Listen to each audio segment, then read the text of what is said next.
Hello and welcome to Abralin ao Vivo, Linguists Online. I am Miguel Oliveira, President of the Brazilian Linguistics Association, Abralin. This is a project of Abralin in cooperation with the Permanent International Committee of Linguists, the Association of Linguistics, and the Philology and the Association of Linguistics and Philology of Latin America, the Argentinian Society for Linguistic Studies, and the Linguistic Society of America. We are living in a very challenging world where the way we do and promote science will probably change forever. This, of course, will not stop us from doing what we believe, that science in particular, and in particular the study of human language, is fundamental for dealing with the challenges that the world presents. At this time of lockdown in society, this pool of linguistic associations is engaged to promote a collaborative approach, gathering together some of the most influential linguists from all over the world in a platform designed to give students and researchers free access to state-of-the-art discussions of the most diverse topics related to the study of human language. We have the honor to start this series with distinguished linguist Professor Noam Chomsky, who very kindly accepted our invitation. I now turn the floor over to Professor David Bradley, President of the Permanent International Committee of Linguists, who will welcome you as well, and right after to Professor Marcos Maia, who will moderate this first lecture. Thank you for your attention and for your engagement in our project. Thank you very much, Miguel. Good evening, bon tarde. As president of the Comité International Permanent des Linguistes, I am extremely pleased to welcome you all to the first in the series of Abralin and CIPL Linguistics Online, Abralin ao Vivo, presentations on major topics in current linguistics. CIPL was established in 1928, and we have organized 20 international congresses of linguists. The next is in 2023, and the location will be announced shortly. Of course, in 2013, Professor Chomsky was the major speaker in our Congress in Geneva. We also organized the Linguistic Bibliography published by Brill, and we lead various initiatives reacting to the major linguistic issue of our century, which is, in my opinion, language endangerment. CIPL is honored to be involved with Abralin in this series, and it gives me very great pleasure to welcome Professor Noam Chomsky of MIT to deliver the first lecture. Professor Chomsky needs no introduction.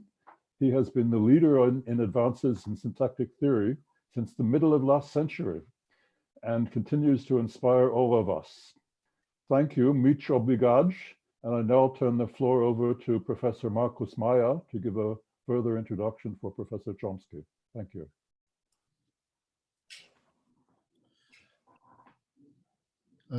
Good evening, Miguel. Good evening, Professor Chomsky. Good evening, David. Good evening, all viewers. Professor Noam Chomsky, one of the most cited scholars alive, does not really need a presentation. He's a well-known linguist, a philosopher, a political scientist, and activist.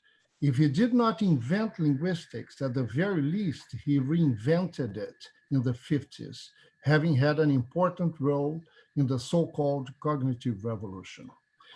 It's an honor for all of us to have Professor Chomsky do the first of a series of Abralin Lives. After the talk, Professor Chomsky agreed to answer a few questions. So this evening, Professor Chomsky will deliver the lecture, The Delphic Oracle, her message for today. Thank you, and let us turn immediately to the talk. Professor Chomsky. Thank you very much. Sorry I can't be with you all in person, but we all know the reasons. The most famous maxim of the priestess at the Delphic oracle is know thyself. That was extended by Socrates to the dictum that an unexamined life is not worth living. The thought has force, but does not go far enough. We are, of course, social beings. We should also know the world in which we live. And beyond that, the societies and the cultures that humans have created in a richness and variety found nowhere more vibrantly than where this meeting is taking place. The world is not a happy place, to put it mildly. Right now, it is plunged into a severe pandemic crisis. It's likely to drive the global economy back to the days of the Great Depression, my childhood, and to kill untold numbers of people. But that's only the beginning. There will be recovery from the crisis at severe cost. There will be no recovery from the melting of the polar ice caps, producing feedback effects that accelerate the rate of global warming and the sea level rise that will be devastating, along with other lethal effects that place the survival of humanity at risk. I borrow that phrase from a leaked internal memo of America's largest bank, JP Morgan Chase, which warns that the survival of humanity is at risk if we pursue our present course, including the fossil fuel investments of the bank, which they specifically condemn. Nor will there be recovery from the destruction of the Amazon forests, expected to reach a tipping point in the non-distant future, when the forests will turn irreversibly to scrubland. Recent scientific study estimates that in 15 years, 2035, the Amazon is likely to shift from a net carbon sink to a net CO2 emitter. It's an indescribable tragedy for Brazil and for the entire world, considering the central role of the Amazon in the global economy. The tragedy for Brazil and for the world has a horrific human cost right on the scene. It's yet another genocidal assault on the indigenous population, also wiping out the rich cultural reserves that they have developed, nurtured over millennia. Not a problem for Brazil's president, who criticized the military for not following the US model and exterminating them long ago. We are now in the midst of two major crises: the COVID-19 crisis, coronavirus crisis, which is quite naturally consuming almost total attention, and a much more profound crisis that does literally place the survival of humanity at risk and not in a distant future. Countries are responding to these crises in various ways. There are two countries that are alone in the world in their reaction. Unlike virtually everyone else, their governments are dedicated to escalating both of the crises, my country and yours. The Colossus of the North, as it's known, and the country that's long been expected to become the Colossus of the South, and has sometimes come close to fulfilling this promise, notably in what the World Bank in retrospect calls the golden decade of Brazil's history, the first decade of this millennium, when Brazil was perhaps the most respected country in the world, and now descending to the most ridiculed. I do not have to review the ways in which Jair Bolsonaro is devoting his efforts to destroy the environment that sustains life and magnifying the deadly impact of the virus. His partner in crime in Washington is far more dangerous because of US global power. It's no secret that in President Trump's single-minded devotion to private wealth and corporate power, he's seeking to ensure maximal use of fossil fuels, including the most deadly of them, while tearing to shreds the regulatory system that has restricted its grim effects on human life. Perhaps less familiar is Trump's reaction to the coronavirus. I won't run through the details, which are spelled out extensively elsewhere, but thanks to his malevolence, the United States has the worst record in the world in confronting the plague, which rages on. In sharp contrast, in countries where the government has some concern for its citizens, the plague is coming under control. Now, this is happening despite the incomparable advantages enjoyed by the United States in wealth, power, and resources. Actually, President Trump's commitments and moral level were revealed with great clarity in the budget he proposed for the coming year on February 10th. That's while the pandemic was raging and the Trump-Bolsonaro duo were dismissing it as a common cold. Throughout his 4 years in office, Trump has been systematically cutting back funding for the Center of Disease Control and other health-related components of the government, leaving the United States singularly vulnerable to the predicted pandemic. The budget calls for further defunding of the Center for Disease Control, right in the midst of the pandemic. It also calls for increases elsewhere, in particular, increased subsidies to the fossil fuel industries that are destroying the world.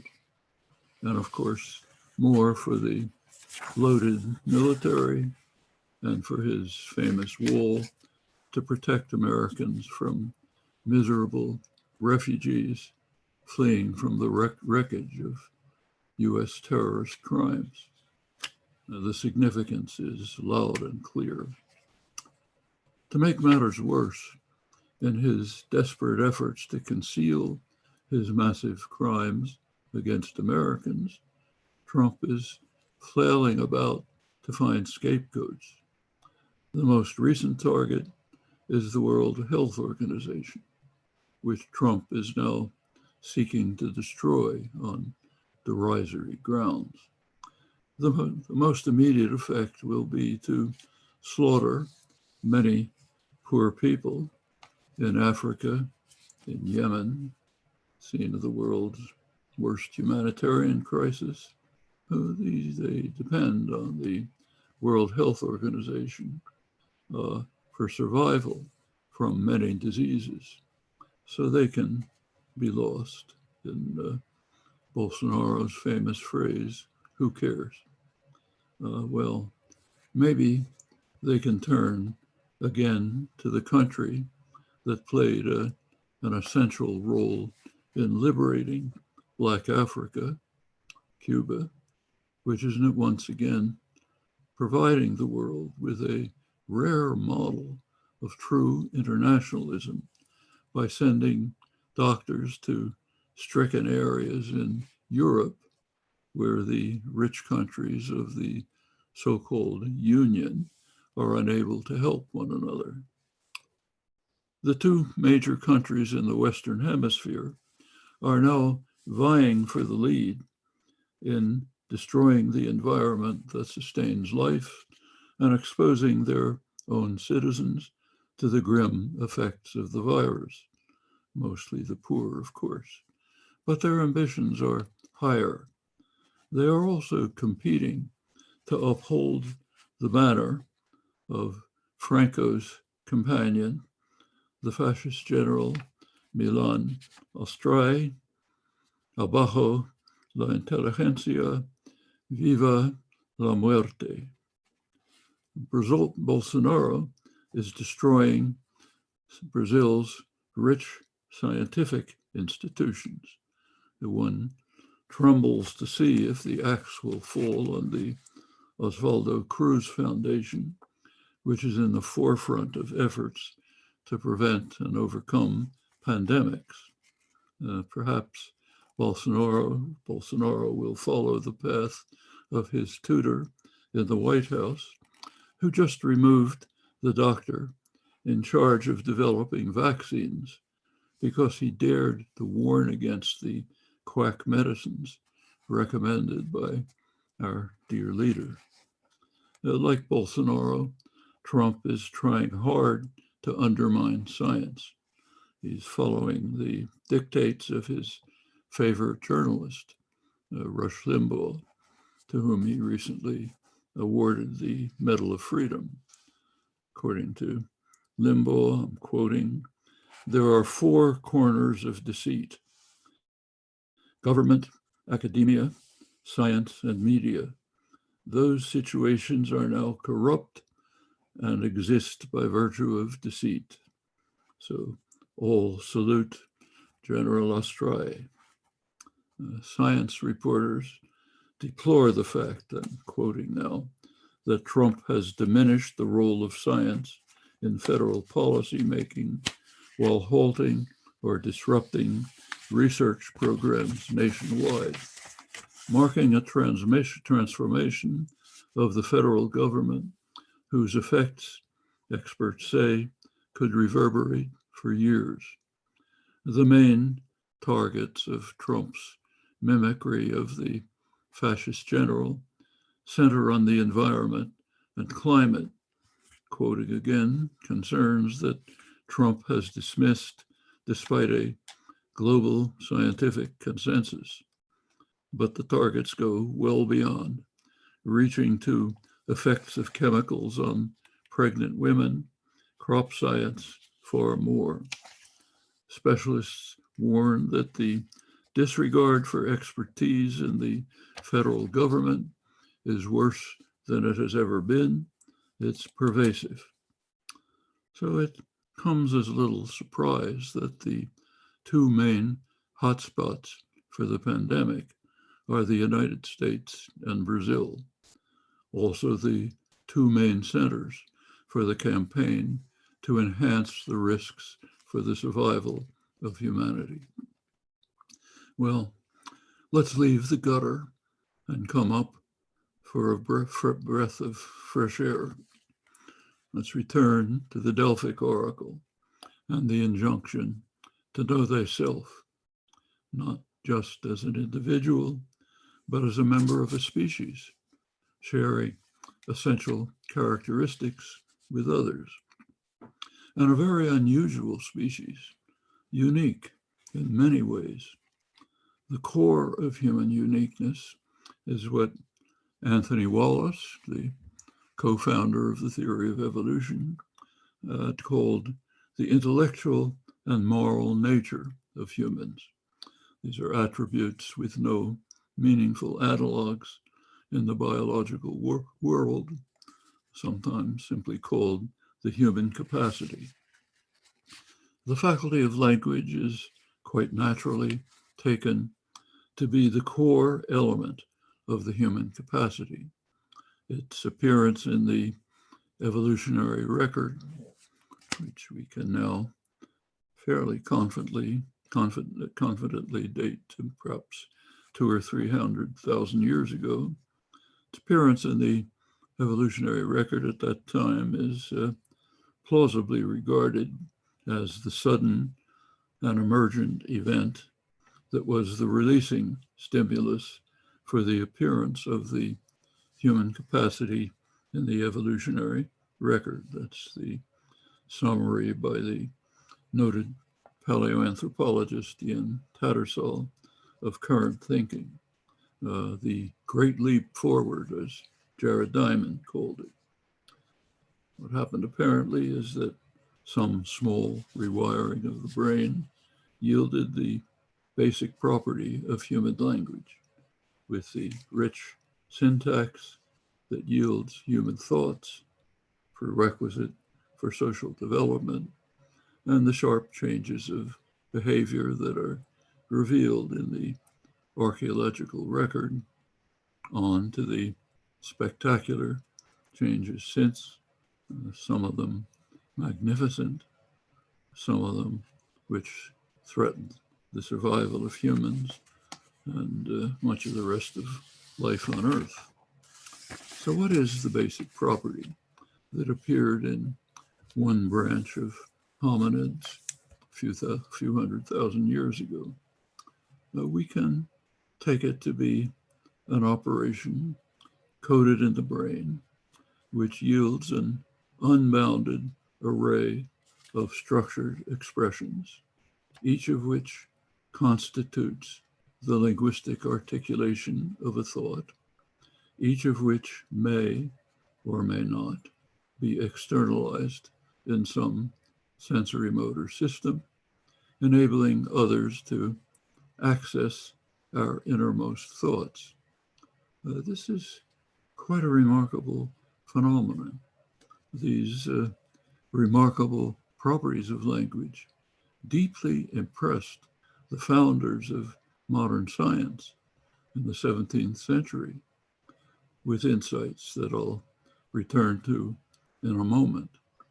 But first, it's worth noting that that period, beginning of modern science, was in some respects like our own in some parts of the human sciences.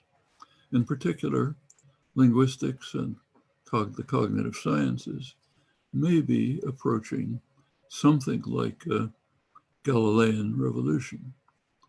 There's a move from careful, often quite insightful description of phenomena of nature to genuine explanation of some of the core principles.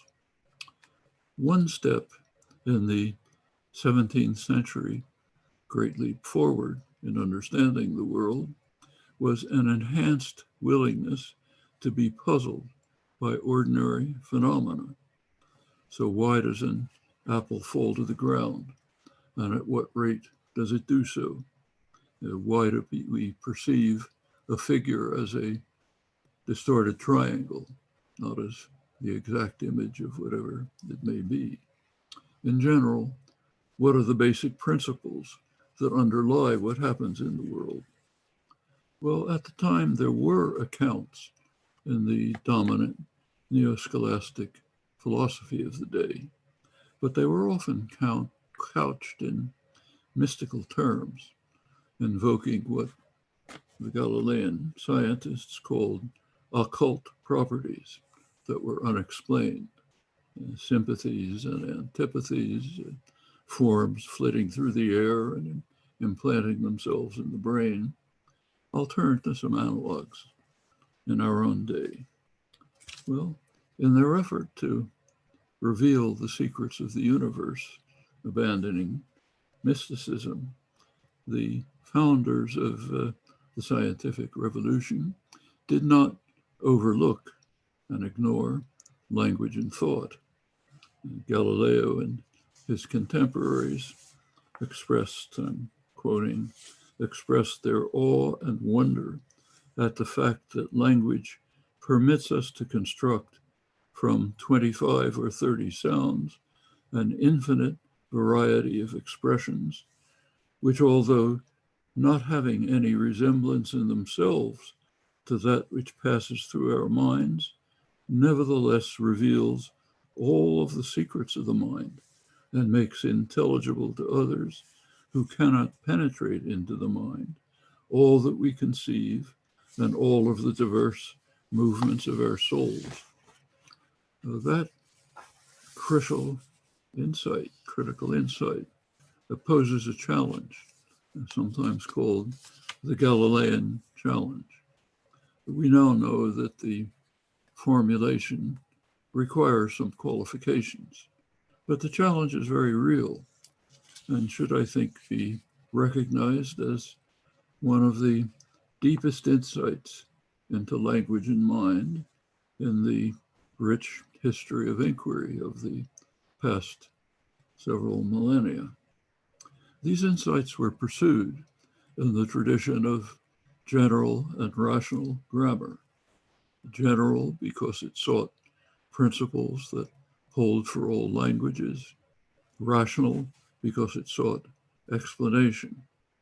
These efforts had important results, but they faced empirical and conceptual barriers. Empirical evidence was quite limited. At the conceptual level, it was unclear how to capture Wilhelm von Humboldt's aphorism that language makes infinite use of finite means, and indeed does so in a creative way. That remains today a total mystery. Now, this tradition was swept aside in the 20th century structural and behaviorist currents. It was completely forgotten. It was revived with no awareness of antecedents in the mid-20th century. It was by then possible to overcome some of the barriers that had blocked the earlier efforts to address the Galilean challenge. Anthropological and structural linguistics had provided far richer data and important new ideas, though mostly concerning the externalization of the inner language coded in the brain.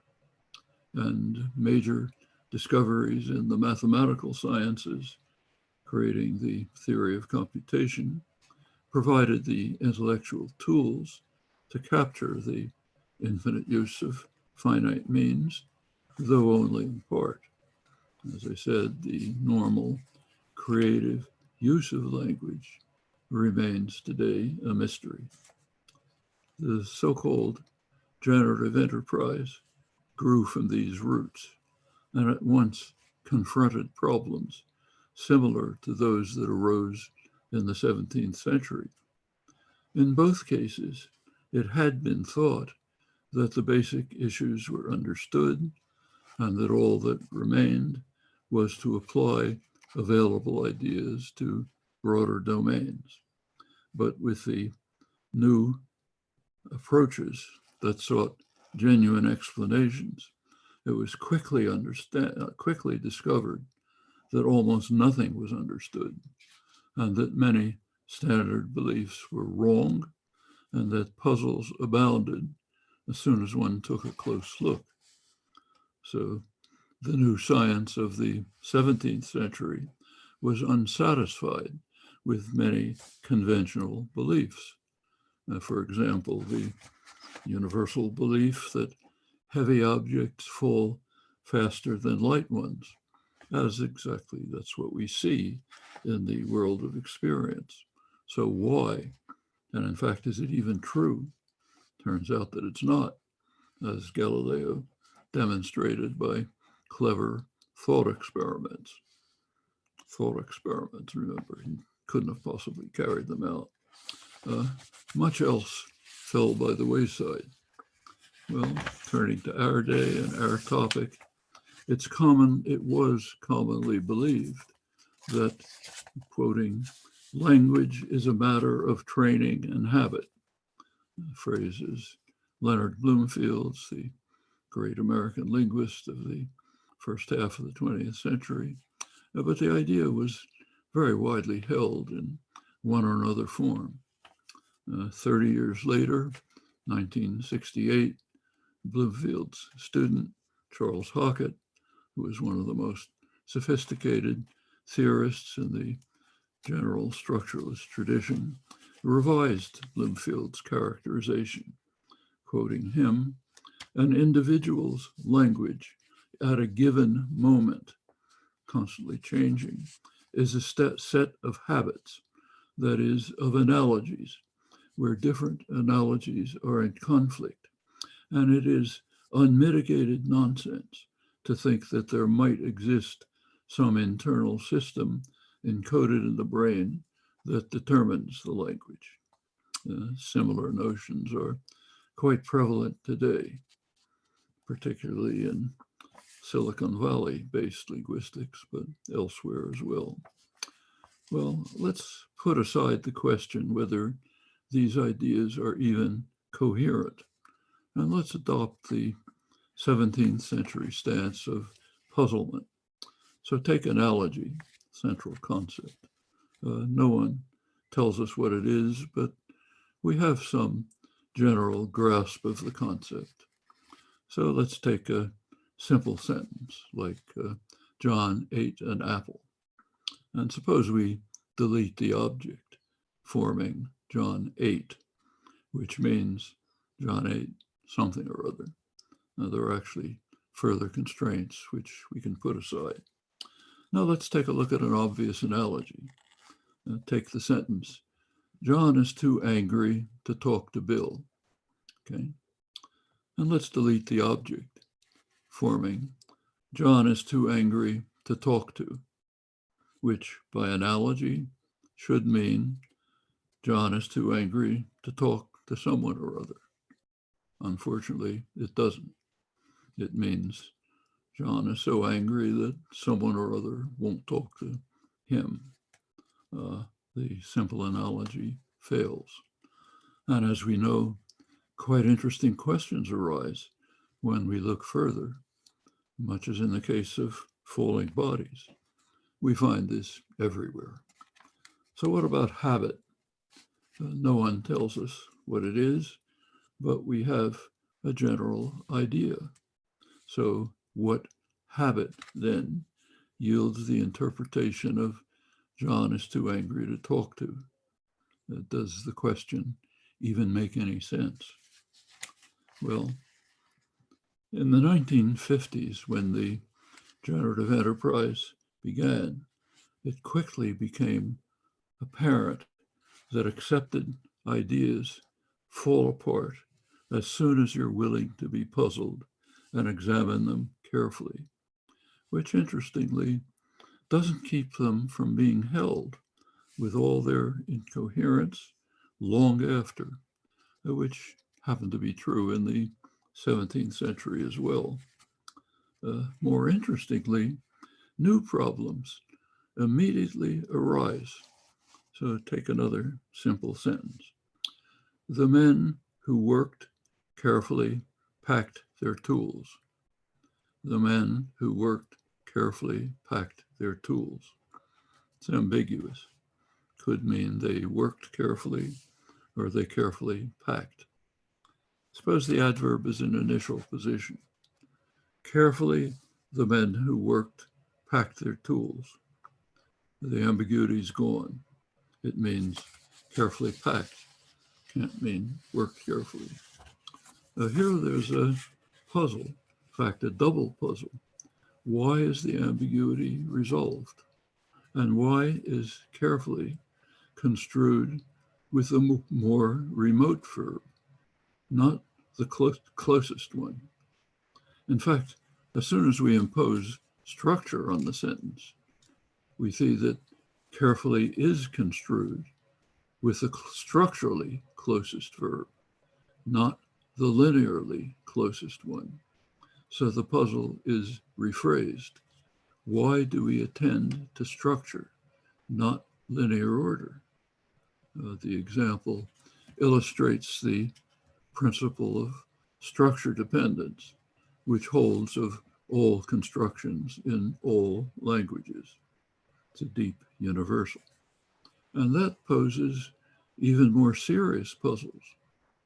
First of all, the actual computation using structure is far more complex than the rejected one that uses linear order.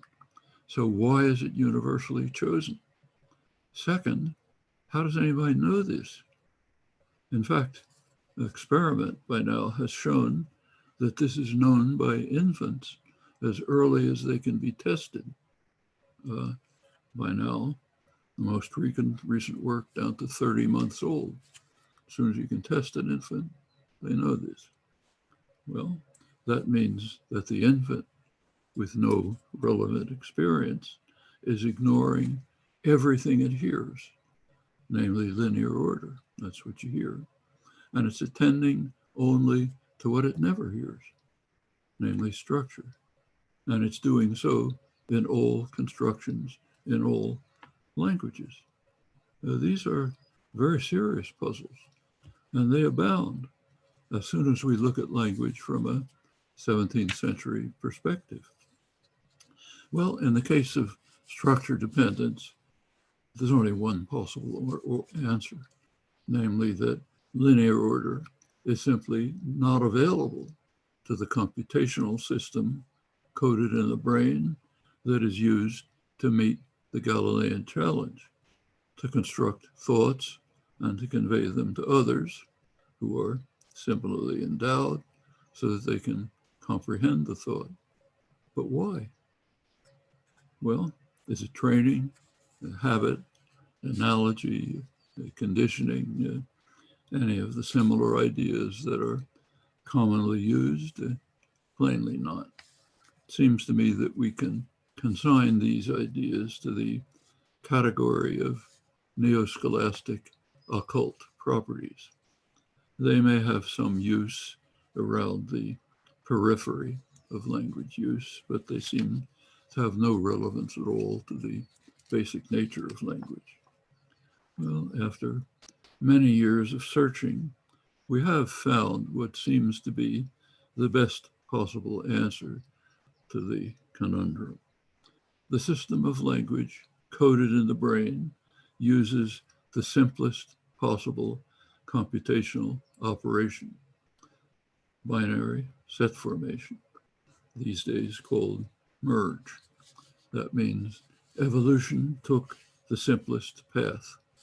The biological endowment for language, what's called UG in modern terms, determines that the brain codes the simplest computational operation.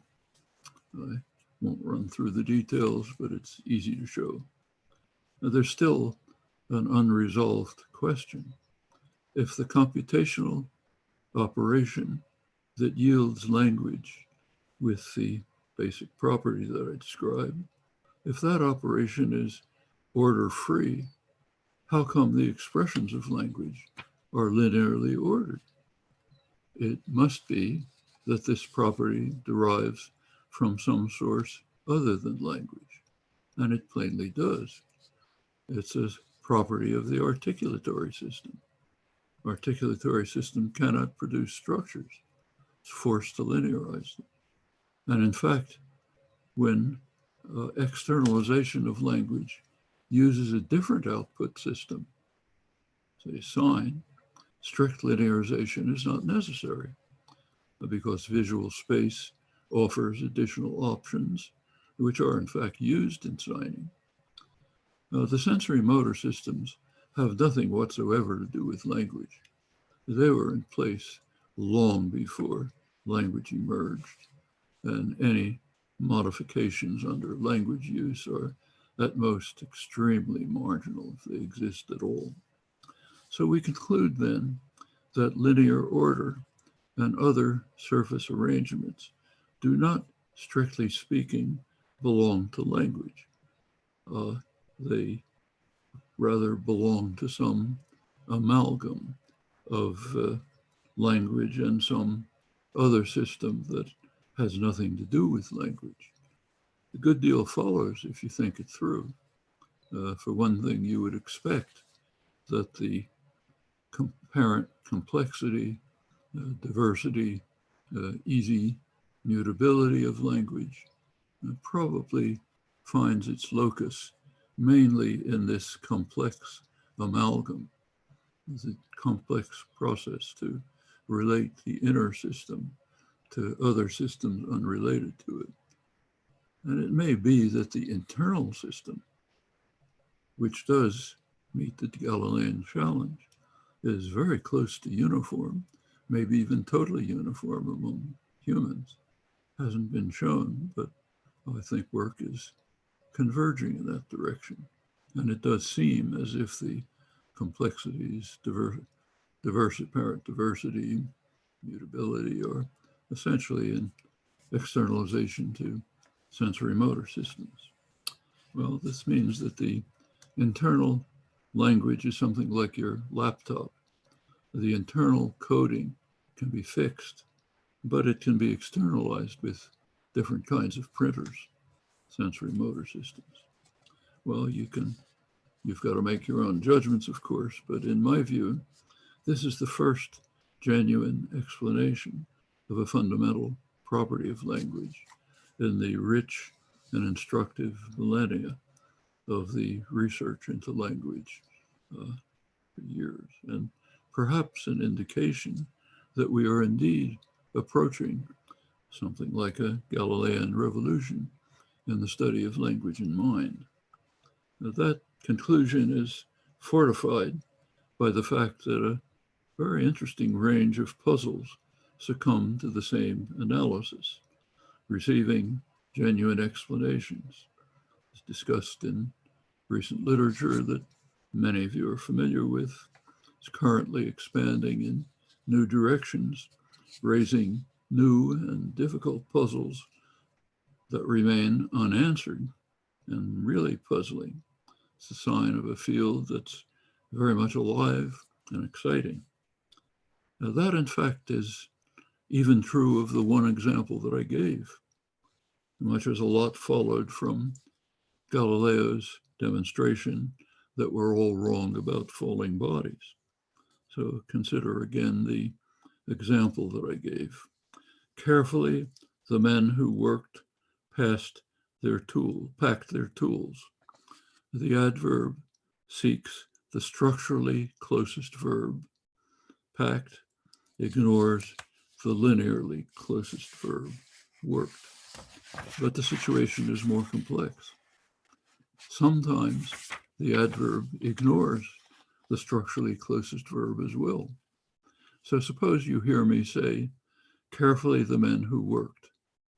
I'm beginning a sentence, and I say, carefully the men who worked. There's only one verb, worked. So it's therefore the structurally closest verb to carefully. But you can't construe it with carefully. It's inaccessible to computation, not only in this case, but quite generally. That raises new and very interesting puzzles. They're only partially understood. There's a very general condition.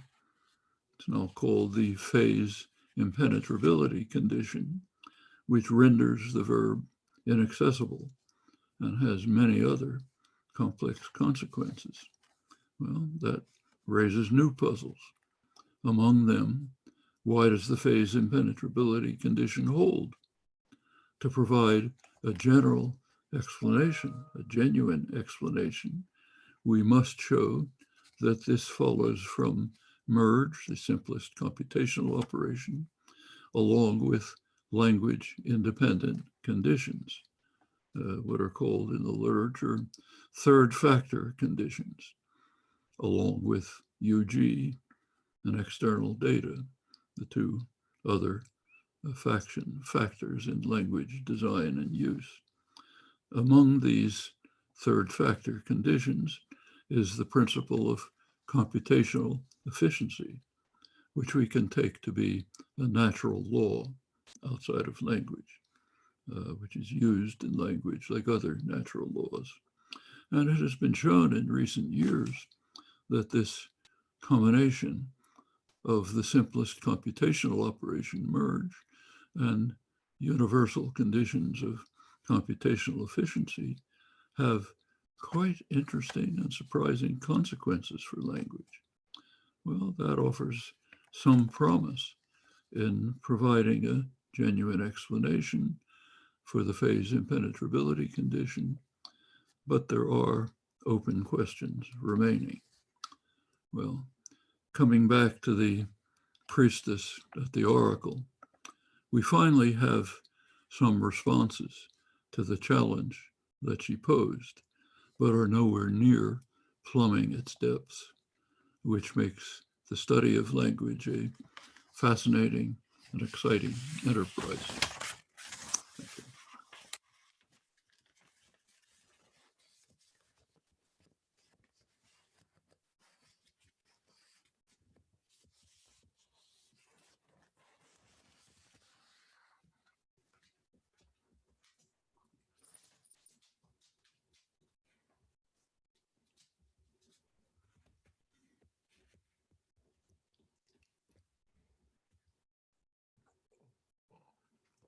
One of the problems of sequestering is that my dog wants to get into the act.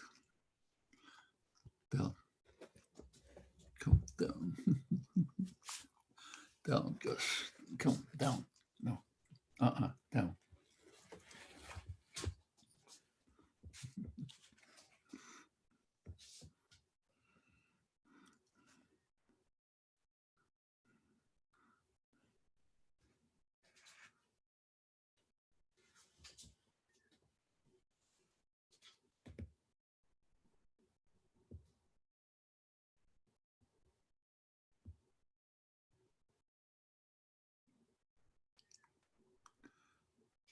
So, do you have the questions available? Sorry, I can't hear you. Excuse me, Miguel. I think he wants us to pass in some questions, so we should be able to announce to the people if they want to ask questions, right? I don't see any questions in the YouTube live yet, but let's just announce that if there are any questions, we can select a couple and pass them to Professor Noam Chomsky now. So I'm looking at the chat, at the live chat, and if someone has any question to ask Professor Noam Chomsky. Hi, Marcus. I sent you some questions to your phone, over your phone. Okay, thank you, Miguel. Take them out. Yeah, got to get rid of my dogs. Sorry. Okay, Professor, so can you hear me? Okay. Thank you. So there is the first question here about the political part of your talk, which is elections in the United States are soon. So can we consider that a new political scenario in the USA politics could actually change or influence a change in Brazil too? What do you think? Change in the political system in the United States might induce a change in Brazil? That's right. Actually, I think that's quite possible. We should recognize that the current situation in Brazil, in the United States, is really without precedent. We've had all kinds of presidents in the last 200 plus years, but nothing like this. There has never been a president who is, sorry to be literal, a sociopathic megalomaniac who is concerned with nothing but himself. He's willing to kill any number of people, destroy the planet, whatever it may be, if it enhances his electoral politics. In fact, the one example I gave illustrates that. Why did he defund the World Health Organization? Well, because he has to try to blame somebody for the crimes he's committed against Americans. In fact, if you notice, he's flailing around all over the place to find somebody. So let's defund the World Health Organization. Now that appeals to a sector of the electorate, which doesn't like international institutions. And they think we're so great, we don't have to have international institutions. So it plays to the electorate, maybe improves his electoral prospects for the next election. What are the immediate consequences? Well, as I mentioned, Yemen is the worst humanitarian crisis in the world, largely due to him, incidentally, providing his Saudi friends with advanced aircraft to carry out massacres. Now, the people are surviving because of help from the World Health Organization health workers. Cut that off, kill them. What about Africa? It's happening all over Africa. It's happening in parts of Latin America. So let's just kill them. Unknown numbers, we don't know how many. And so like Bolsonaro says, who cares? You know? That's an unusual form of sadism. There's plenty of horrible things happen in the world, but sadism of this kind is unusual. And you cannot find a figure in history who has been working with eyes open to destroy the prospects for ordinary human life on Earth in the near future. And he knows it, and the people around him knows it, but who cares?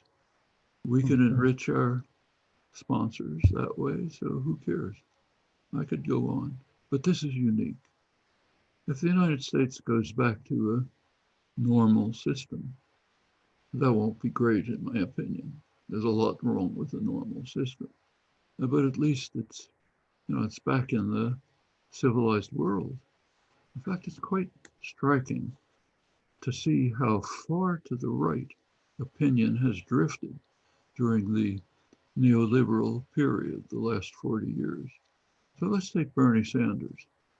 He's criticized for having or he's lauded or criticized, depending what side you're on, for having a revolutionary program. So let's take a look at it. His two main planks are universal health care and free higher education.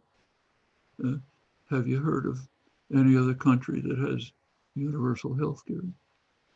I mean, have you heard of any country that doesn't have it? I suppose you can find some somewhere. Can you find any other country that has free higher education? Yeah, all over the place. In fact, the United States had it back in the 1950s. It's called the GI Bill, which provided free education and subsidies to a huge number of people. So what Sanders is saying, let's rise to the level of other countries, even of ourselves in earlier years. By now, that's regarded as revolutionary, maybe too much for Americans to accept. It's quite an interesting reaction. But to go back to the question, if the United States moves back to something like what it was from the 1930s up until Ronald Reagan, that would have a big effect. And it can go way beyond that. There's much further progress possible. Plenty of activists working on it. But that would be certain to have an effect on Brazil and everywhere else, simply because of US power.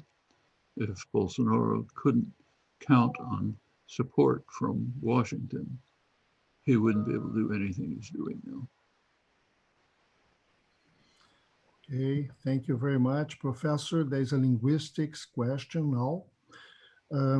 What are your current thoughts on the nature of innate knowledge in language acquisition, since there are many recent findings on statistical learning indicating that maybe stimuli are not so poor after all? Well, actually, there are essentially no results on statistical acquisition. If you take a look, you find they don't use any statistics.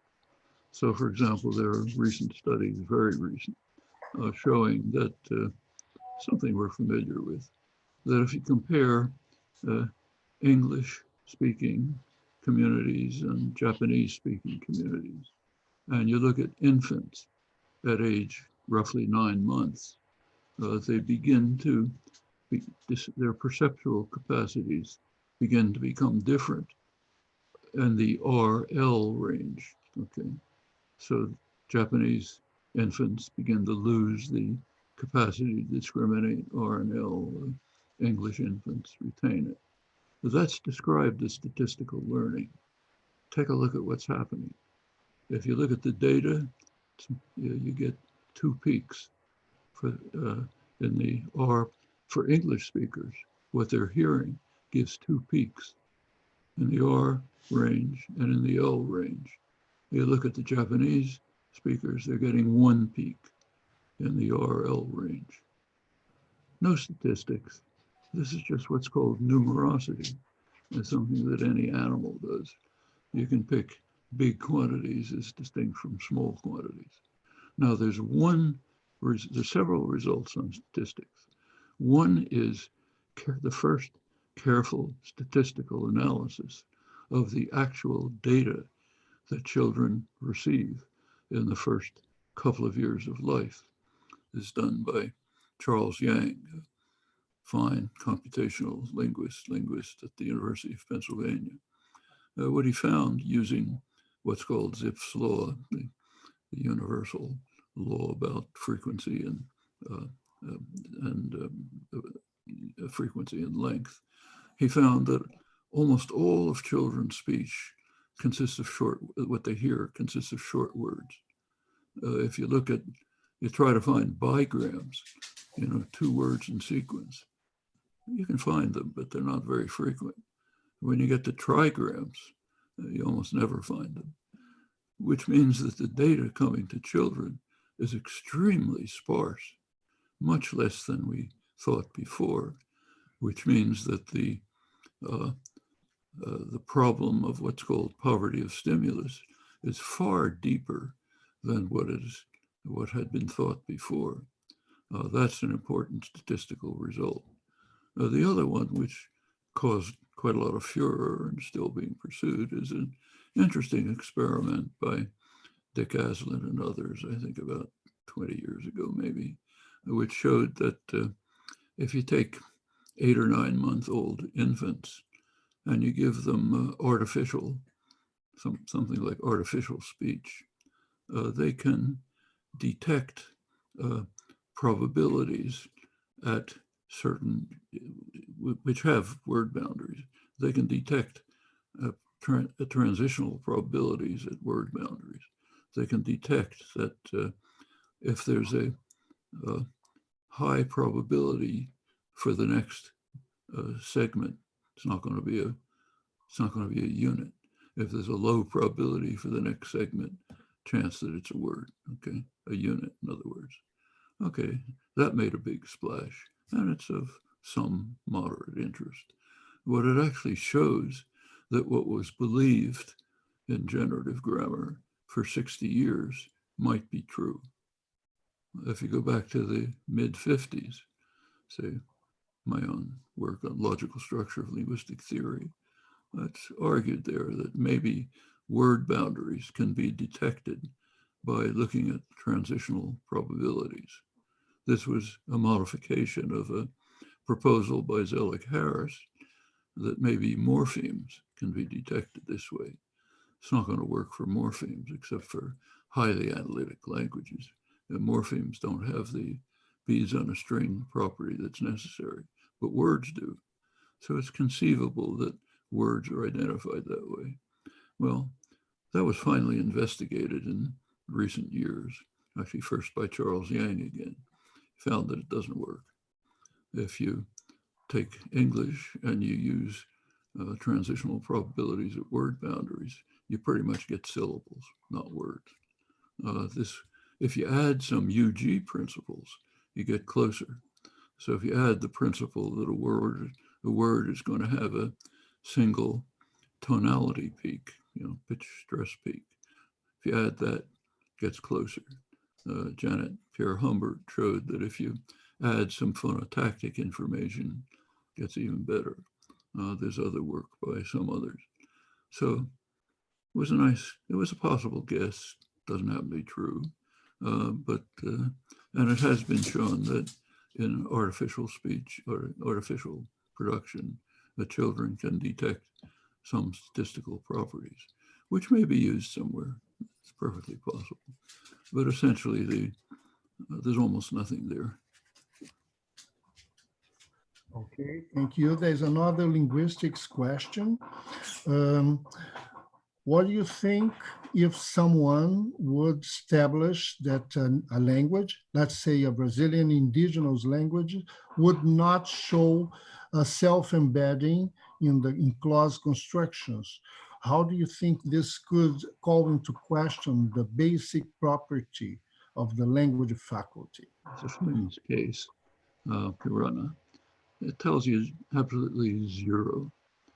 If you look at the papers on this, Daniel Everett's initial papers, which made a huge splash, every paper that he cites explicitly says that recursion is a property of the faculty of language, of UG, not of particular languages. It's as if you found a tribe in the Amazon where everybody happens to wear a black patch on one eye. It would tell you nothing about binocular vision. They all have binocular vision. And of course, the speakers of Pirana have the same language capacity as all of us do. They all learn Portuguese. Okay, so whether the facts that he's describing are correct or not, which is disputed, but whether even if they're correct, what they tell us is we found a curiosity, like a tribe that wears a black patch over one eye. Does that tell you anything about the theory of vision? Of course, nothing. It's a minor peculiarity. It's like finding that English doesn't use the emphatic consonants that they use in Arabic. That's interesting. Doesn't mean that they're not part of UG. Thank you. There's a last question. French researcher Stanislas Dehaene has argued that every learning operation is actually similar to language acquisition in the sense that there are general parameters of mind organization which interact with data from the experience. Do you know Dehaene's research? And if so, could you comment on the hypothesis that merge is generative, not just for language, but for learning in general? Well, Dehaene is a very good scientist. His work is worth looking at carefully. And indeed, merge is used elsewhere. There's interesting work on that. Now, for example, one crucial puzzle that bothered Charles Darwin and Anthony Wallace, the two founders of theory of evolution, a strange puzzle for them was, how come all over the world, every culture, people know arithmetic? Actually, they didn't have evidence for that. They just assumed it was true. And in fact, we now have good reason to believe it is true. So how do they know arithmetic? Arithmetic's never been used. It's been used for a tiny, very recent portion of some cultures throughout the couple 100,000 years of Homo sapiens. So it obviously wasn't selected. So how does everybody know it? In fact, how does anybody know it? How do you know it? I mean, you weren't exposed to the fact that numbers can go on indefinitely. You just somehow know it. So how? Well, it could be because it turns out that the most simple the merge has many subcases, and the simplest subcase, actually the one that yields the ubiquity of displacement in natural language, happens to give you elementary arithmetic. If you have a lexicon of one element, just one word in the lexicon, and you run this operation, it gives you the successor function and something like addition. And with a little tweaking, you can get subtraction, and then you have multiplication and arithmetic. So it's possible that that's the answer to the Darwin Wallace conundrum. Maybe it's just an offshoot of language. There's some evidence that musical traditions, music seems to be another cultural universal. You seem to find something like it everywhere. And there's some work suggesting that the core of tonality and other kinds of musical traditions actually involve something like the same combinatorial operation. There's even some work arguing that moral universals, there's some evidence now on universal moral principles may involve something like the same operation. So it's possible that this, it's very hard to find it elsewhere. It's very possible that this operation appeared. In the linguistic case, it gave you language. But then what happened? Well, of course, we know nothing. There's absolutely no evidence to carry it beyond that. So we can speculate. It's fun just to speculate with no evidence. One possibility is that once language presumably turned out to be useful, so people used it, so it proliferated. Everybody had it. We have good reason to believe that, very good reason, that the language faculty, UG, was fixed at least 150,000 years ago. The reasons are that we now have genomic analysis that shows that the earliest groups that separated from the rest, the San people in Africa, separated about 150,000 years ago, maybe more. So that means that separation took place almost when Homo sapiens emerged. This is evolutionary time. These are tiny periods. And so way back then, since then, we're apparently all the same. Now, it could be that we all have language. So it's possible that once language was available, the basic operation of language was then extended to other domains. That's a possibility. Another possibility is that somehow merge developed and only one system made use of it. And then later, maybe arithmetic, maybe music made use of it. It's very hard to distinguish these ideas. There's no empirical difference between them. And we should remember, anybody who speculates in these areas, who thinks in them, should remember a very important article that was published about 30 years ago, I think, by Richard Lewontin, fine evolutionary biologist. It appears in the, there's a 4-volume, no, it was in 3, now 4-volume, it's called Invitation to Cognitive Science, published by MIT with some outstanding editors. Dick Lewontin has an article there in which he tells cognitive scientists that don't expect too much about learning about the evolution of cognition. You're never going to find anything. The reason is not that it didn't happen, but that the tools that we have for investigating evolution don't get you anywhere in this domain. I mean, obviously you don't have direct evidence. Nobody took tape recorders 200,000 years ago. Now you have artifacts, but they tell you very little, something. They say it looks like symbolic behavior may have been going on. Maybe there were big groups or something. And the other tools like population genetics and so on tell you nothing whatsoever. These were tiny groups of people up till very recently.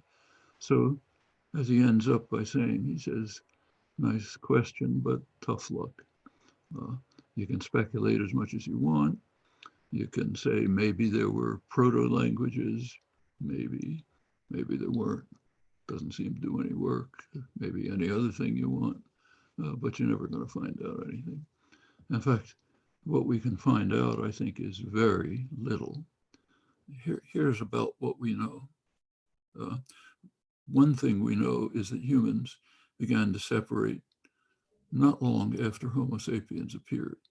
That's genomic evidence, so we can take it to be fixed. We know that before Homo sapiens appeared, there's virtually no evidence in the archaeological record of any symbolic behavior. I mean, some very simple things like a mark on a stone or something.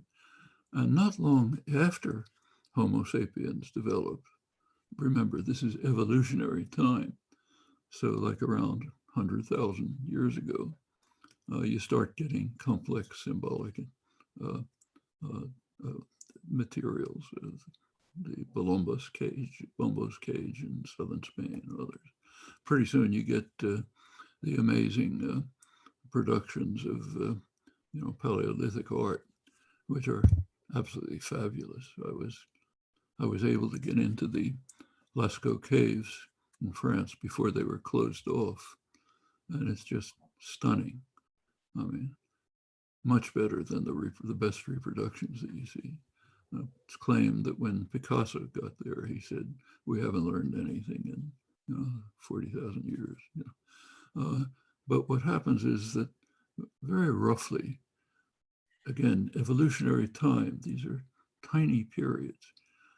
Homo sapiens appears, language appears, people separate, small groups for a long, long time, and you start getting amazing cognitive achievements, magnificent art, all kinds of symbolic behavior and so on.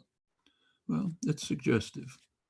It's one thing it suggests is that whatever UG is, it must be very simple because it developed in a short period of evolutionary time and doesn't seem to have changed since. There's no evidence that it's changed in 150,000 years. San people have the same, as far as we know, the same UG we do.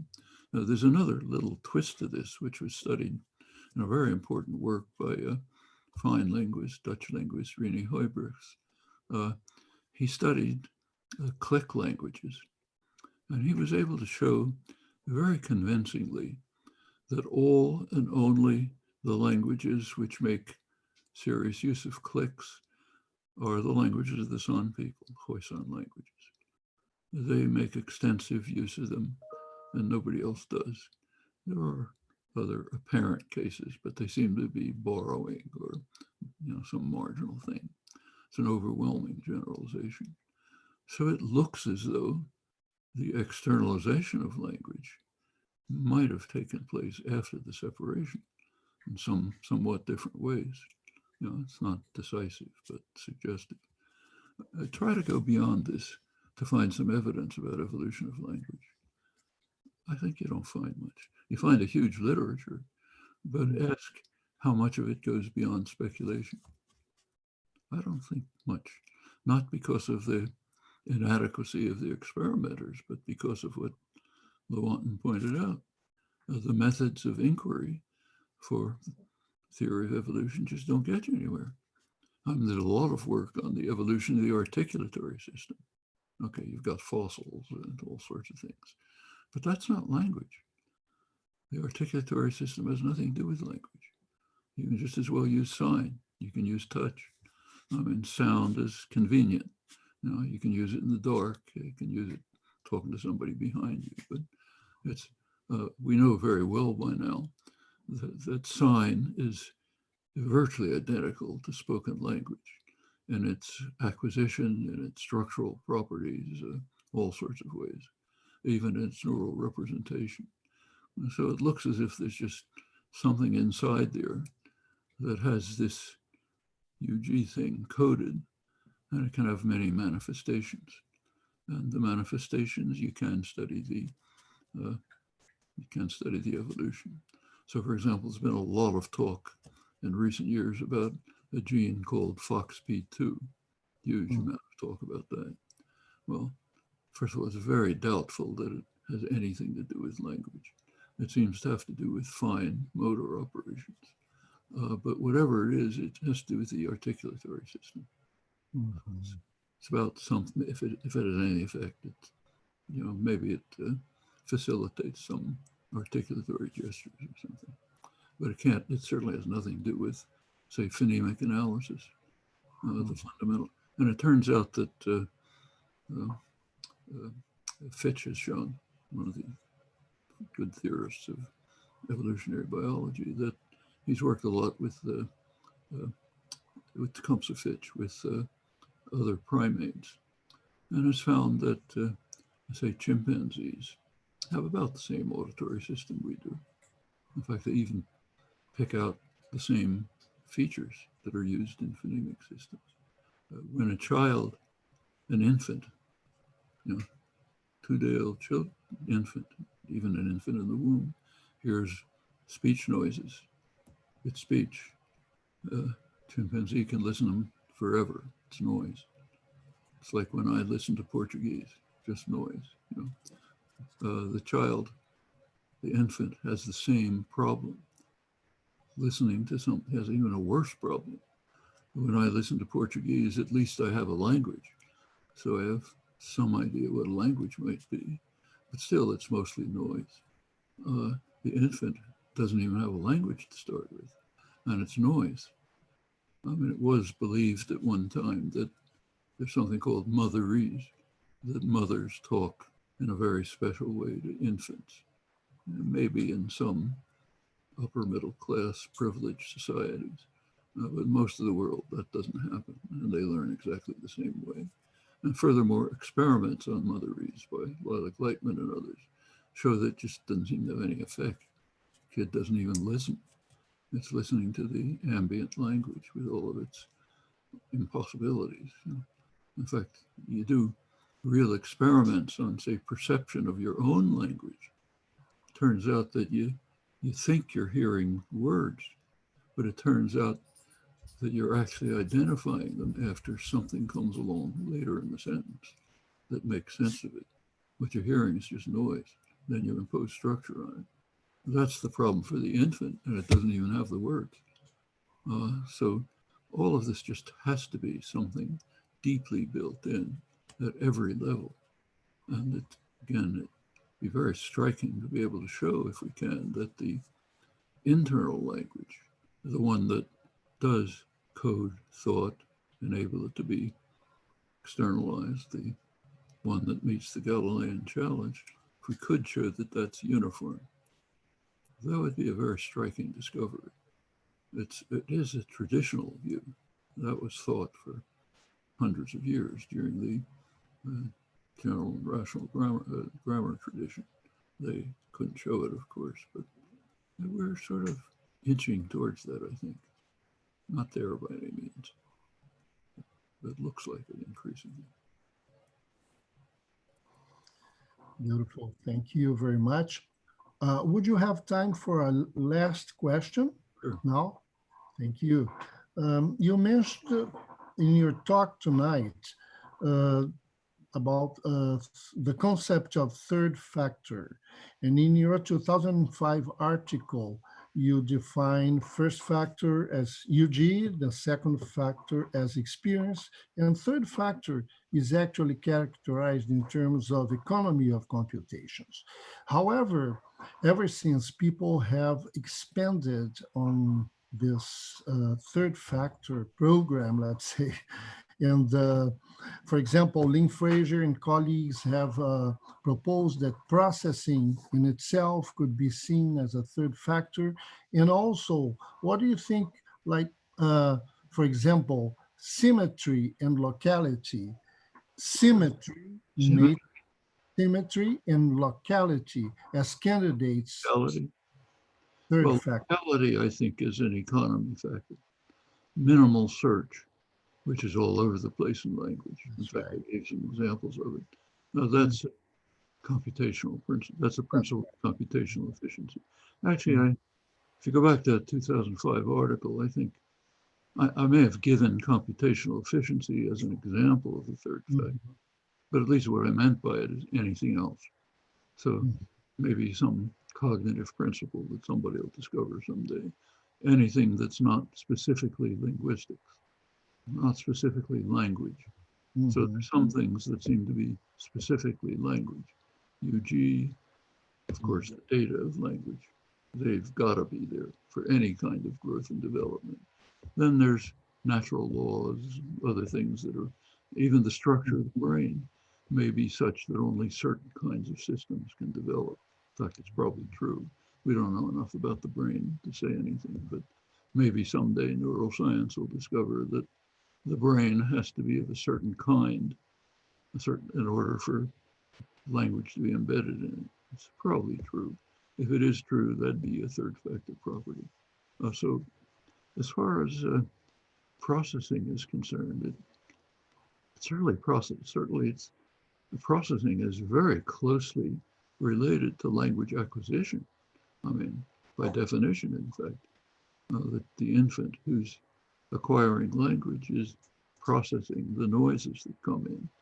And whatever we find out about processing will obviously, it's at the core of the study of language acquisition. I don't exactly see how it could. Actually, there's some interesting relations to the design of language. So let's just take the examples I was giving. Well, let's take another one, which I didn't give. So one of the consequences of merge is that displacement is ubiquitous in language. That's always been a puzzle. I mean, why is there displacement? Why are there sentences like, what did you eat? Where you have to figure out that what is the object of eat, which can get pretty complicated when the sentences go on. Why not just say you ate what, as some languages do? Now, why do you ever use displacement, okay, with the strange properties it has? Now, that's always been considered a problem. That's why myself, and everybody else who worked on it, thought it was a very strange puzzle that there are transformations, that there are, composition seems kind of obvious. You put things together, you get phrases and so on. But why do you get displacement? Well, it turns out now that the opposite is the case. Displacement is the null hypothesis. The simplest form of merge is displacement. It's called internal merge. It's called external merge, putting things together. Turns out to be a much more complicated operation. Furthermore, displacement leaves copies automatically. So when your mind generates, what did you eat? It's generating, what did you eat what? Now, why don't you pronounce that? Well, because of an economy principle. In fact, it can be much more complex than that. The copies can be all over the place. Why do you pronounce only one? Because it takes a lot of effort, neural computation, physical computation to produce all of them. So, and you have to produce one, but there's no evidence that the operation even took place. So you have one, and you don't do any more than that.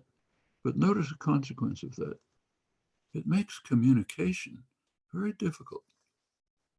In fact, one of the people who work on parsing programs are aware that one of the toughest problems is what's called filler gap problems. You hear a word, and then you have to find out where you interpret it. That's very tricky. Well, what's happening? Language design is optimal. Language externalization is optimal. It gives you a system which is bad for communication. There are lots of examples of that. So take structural ambiguity. Flying planes can be dangerous, that kind of thing. These things follow just from letting the rules run free. They harm communication. Take what are called islands. They follow just from making things as simple as possible, but they require paraphrases. So in English, you can say it in Portuguese, but not in English. In English, you can't say, how many mechanics do you wonder if fixed the car? English is not a null subject language, so you can't say an island for good reasons. That means you have to try to say it, you have to make up some paraphrase, okay? Why does language do that? I think the reason is language just doesn't care about communication. So no interest. The language is designed on principles of computational efficiency, simplicity. That's the way evolution works. That's the way the brain works. If it turns out to harm communication, just too bad. This is worth thinking about because traditionally, language is regarded as an instrument of thought. But in the modern period, it's been regarded as an instrument of communication with everything else on the side. I think that's an influence of behaviorism and a misunderstanding of Darwinism. You just have to look at the data, not, that's what you see communication, so that must be it. If you ask yourself what underlies it, turns out not to be true. Of course, language is used for communication, so is everything else you do, gesture, whatever. and it's a very good means of communication, but the fundamental structure of language just seems not to care about communication. Now, this is also relevant to evolution. It's very widely believed that human language must have evolved from primate communication or some other kind of communication. Very hard to believe. It's radically different in every imaginable respect. And there's absolutely no reason to believe it, because even though, of course, language is used for communication, there's no indication that it somehow derived from the radically different forms of communication used by all animals. I mean, every animal has some kind of communication, of course, but you know, down to bacteria, but they have nothing to do with human language. So, okay, thank you very much. It's been almost 90 minutes, and we could easily spend twice as that here listening to you. And but I think it's about time we end. We would like to thank you very much for your wisdom, for your analysis, for all the things you shared with us today in your beautiful talk about the message of the Delphic Oracle. Thank you very much, Professor. Glad to have a chance to. Now, would you talk? David, thank you too for your presence. Miguel, want to say some words?